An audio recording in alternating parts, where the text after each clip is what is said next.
On his first day working at the nursing home, he immediately noticed something strange. The nursing home was full of frail old people, yet strange lewd noises kept coming from their rooms. John curiously peeked through the crack in the door, and saw a white-haired old man wearing a mask. John found it very bizarre. How could such weak old men be so energetic? Not only that, all the elders here were acting oddly. They swam and exercised in the pool. They didn't look like people in their 80s at all.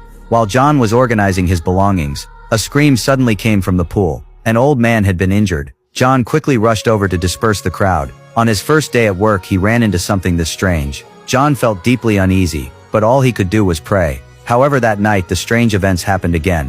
While John was sleeping, someone suddenly called his name with a miserable cry. John woke up instantly, but he thought it was just a nightmare. Then another scream came from upstairs. John was terrified. Before he could figure out what was going on, he noticed that his door had been opened. John cautiously locked it again, then lay back in bed. Even though the nursing home was creepy, John couldn't quit the job. It turned out that John was a rebellious young man. A few days ago he had been arrested for graffiti. Although his adoptive father was disappointed in him, he still pulled strings to plead with the judge. In the end, the judge said, as long as John worked as a volunteer at a nursing home for a while, he could avoid going to jail. The next night, a masked person quietly slipped into John's room. She carefully lay down beside him. Soon John sensed something strange.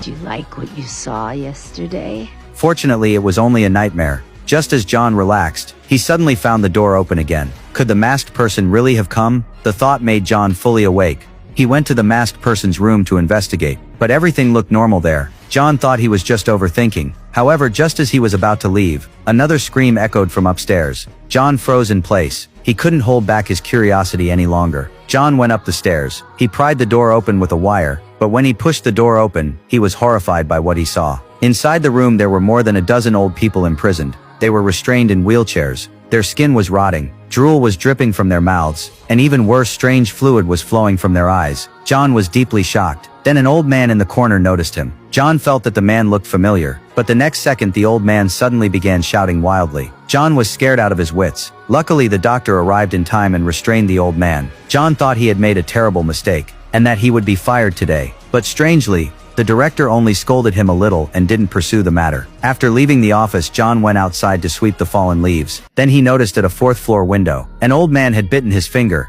and was drawing strange symbols on the glass, as if trying to tell John something. John recognized him as the one who attacked him the day before, and this old man looked eerily similar to his late brother. John's brother had mysteriously died during college, but strangely his adoptive parents didn't let him attend the funeral. Could this old man on the fourth floor be connected to his brother? To find out the truth, John hid a camera in the flower pot in the hallway. That night he began